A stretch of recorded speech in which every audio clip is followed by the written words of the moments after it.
Apat na kabataang sangkot sa rambol sa Maldan, Pangasinan, iniimbestigahan ng pulisya dahil sa paglabag sa quarantine protocol. Narito ang follow-up report.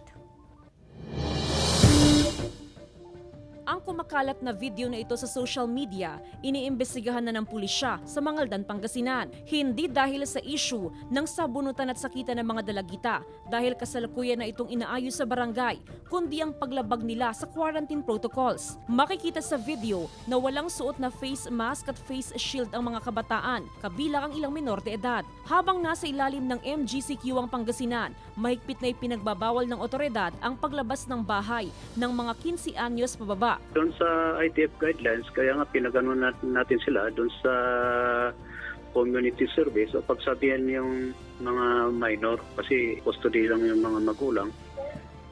Tinag-over natin sa kanila, pagsabihin lang yung magulang na dapat i-ano nila, bantayan yung mga anak.